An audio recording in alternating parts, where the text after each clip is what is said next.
सास-बहू की बात हो जाए या बिल्कुल कमज़ोर एक औरत की अगर कोई भी बात हो जाए तो वो सिवाय बेचारी आँसू बहाने के और कुछ नहीं कर सकती। तो कोई एक मज़बूत औरत का किरदार भी हो, तो इसी तरह की कई चीज़ें हैं जो मेरे ज़हन में आती हैं।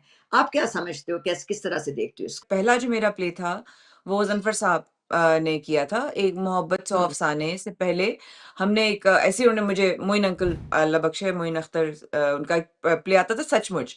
सचमुच में हुँ। कहते हैं, "मैं इसको ले रहा हूँ साथ में, मैं इसको ले रहा हूँ साथ में।" अब हम क्या करें? वो तो बिल्कुल प्लॉट डिफरेंट। अब मुझे वो वाले आते ही नहीं, वो इतनी एक्टिंग क्या थोड़ी-सी भी नहीं आती थी बिल्कुल ही। तो वो ले लिया, सचमुच था हमारा जो हमने किया था सबसे पहले। ज़फ़र साहब ने मुझे कहा कि नहीं तुमने करना थोड़ा-सा कर लो, एक रोल है। ग़ज़ाला जावेद उनकी सेकंड वाइफ बनी थी और उनकी भांजी बनना था जो कनाडा से आती है। तो अच्छा। और उसके उसके बाद वो मोइन अंकल का जो दामाद है उसको उसको फँसाना है। मैं कहा हैं? ये कैसा रोल है? ये कैसा रोल है? तो मैं कहा नहीं ये करना है। मैं कहा चलो ठीक कर लेते हैं। फिर एक मोहब्बत सौ अफ़साने अशफ़ाक़ अहमद साहब अल्लाह मरहूम अल्लाह जी बख्शे बिल्कुल। उनकी इजाज़त से अल्लाह बख्शे, उनकी इजाज़त से एक मोहब्बत सौ अफ़साने का रीमेक हुआ। उस रीमेक में मैंने फिर 3 प्लेज़ जो हैं वो किए थे। तो अच्छा। उसमें जो पहला प्ले था वो था माहे कना और उसका जो साउंड ट्रैक था वो लिया था आशा भोसले जी और अदनान समी खान साहब से, वो था कभी तो नज़र मिलाओ।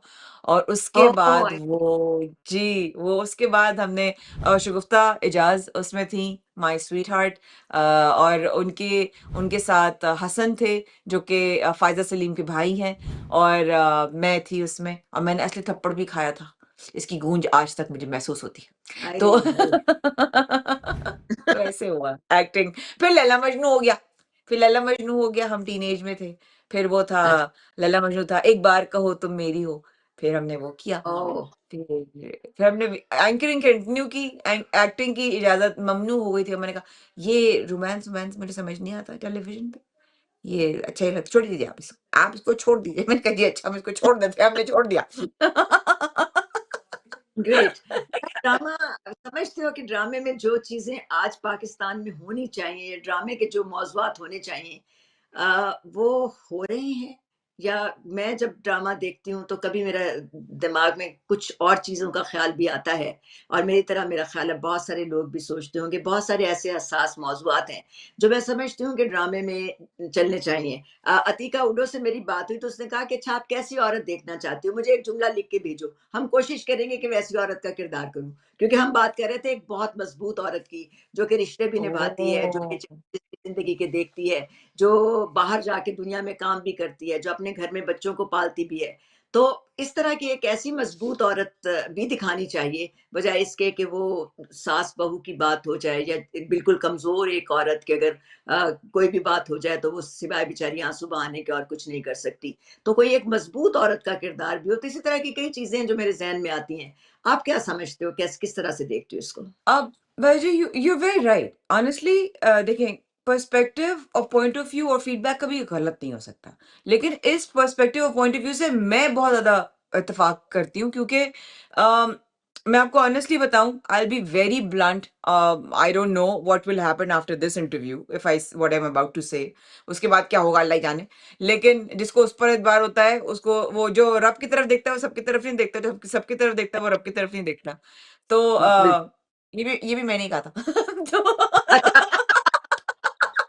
बहुत बहुत खूब, बहुत अच्छा कहा था। आई लाइक आदाब। इट। तो हाँ, नहीं मैंने वो वो खुद ही आ जाती। फिलॉसफर जी, फिलॉसफर भी तो एक कहते हैं ना, वो कहते हैं कि ये ना देखो कि कौन कह रहा है, ये देखो क्या कह रहा है। तो जी, बात मौला असल का में कॉल है। जी, जी, तो हाँ, मौला अली तो का ये कॉल। बिल्कुल ऐसा ही, तो बिल्कुल ऐसा ही, बिल्कुल ऐसा ही है। बस ऐसा तो वैसे तो जी, वो हुआ क्या कि मैं आपको अगर आप देखें, दूरबीन से देखें, आप सारे जितने भी बड़े चैनल्स हैं, बहुत अच्छी स्टोरीज़ हो रही हैं और बहुत सास-बहू भी हो रहा है और हर तरह का काम हो रहा है।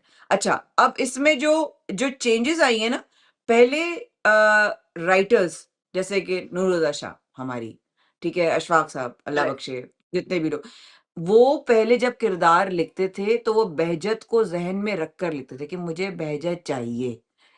तो उसी वजह से नूरदा शाह साहिबा ने मेरी बड़ी मेरी मेरे ब मैं सलाख़ों पे उनकी मोहब्बत उन्होंने 1 साल मेरे फर्स्ट ईयर के एग्ज़ाम्स थे, उनका इंतज़ार किया था, शीशे का महल जो जियो का पहला सोप था। She अच्छा, waited for me for a year's time, let her finish her exams, and then we will start shooting. Though I wasn't just the only main lead. We had Samina Pirzada ji, we have Maria Vasti, we had Shahood Alvi, we have Fahd Mustafa, we had Maya, and we had बड़े नाम several other people that बहुत बड़े I'm slipping out of my top of my head right now. But honestly speaking, she waited for me. और मुझे ऐसा याद रह गई वो चीज, लैला मजनू पे हमने 6 महीने थिएटर की ट्रेनिंग ली खालिद अहमद साहब से, बिकॉज इनिशियली वो डायरेक्ट कर रहे थे। फिर उसके बाद मिसबा आपा ने डायरेक्ट किया लैला मजनू। हमने एक एक किरदार पर इतने काम किए हुए थे कि जब मैं वापस आई तो लोगों ने मुझे कहा था it will be a different world when you get into acting. So when I came back into acting, it was Simi Naveed, जो कि इन्होंने मुझे पहली शॉर्ट फिल्म बदर महमूद ने डायरेक्ट की। उसमें हमारी गुलराना आपा हमने मेरी वालदा का किरदार अदा किया, और वो मेरा कम बैक था एज एन एक्टर। तो बदर महमूद साहब ने, जिन्होंने कभी मैं कभी तुम डायरेक्ट किया, बद्दी भाई ने एक बात कही। बद्दी भाई ने कहा, हमें माया आपके जैसे एक्टर्स चाहिए। मैं कहा आपके जैसे मतलब? कहते नहीं, जो हर 2 मिनट बाद आके सवाल कर रहे हो ना, अच्छा इसमें आपको क्या चाहिए मुझसे? इस सीन में आपको मुझसे क्या चाहिए? इस किरदार में आपको मुझसे क्या चाहिए? 1 दिन की शूट थी, हमने 24 घंटे तकरीबन शूट की थी। लेकिन मैं उनका सर खा गई थी हर सीन में, और डर भी रही थी। बोले भाई मेरा मेरा कमबैक है, बोले भाई पता नहीं मैं सही करूँगी या नहीं। अरे आप सही कर रही हैं, मुझे उल्टा डाँट पड़ना शुरू हो गई। लेकिन हर चैनल की लाइन्स डिफाइंड हैं। कहीं एक स्ट्रॉन्ग औरत दिखाएँगे और वो बिल्कुल ब्लंट होगी। कहीं एक स्ट्रॉन्ग औरत दिखाएँगे जो कि लाइन क्रॉस करने हद तक बोल्ड होगी। कहीं एक स्ट्रॉन्ग औरत दिखाएँगे लेकिन वो लाइन के अंडर होगी, वो आदमी को कभी जो है वो क्रॉस नहीं कर सकती। अब ये लाइन्स कहाँ-कहाँ किस चैनल पर हैं, ये आप खुद समझ सकती हैं कि कहाँ-कहाँ पे कौन-कौन सी, लेकिन ये लाइन्स डिफाइंड हैं कि हाँ, हम एक स्ट्रॉन्ग औरत पे काम करेंगे, हाँ, हम इतनी एक स्ट्रॉन्ग औरत पे काम करेंगे, हाँ, हम इतनी स्ट्रॉन्ग औरत पे काम करेंगे। ये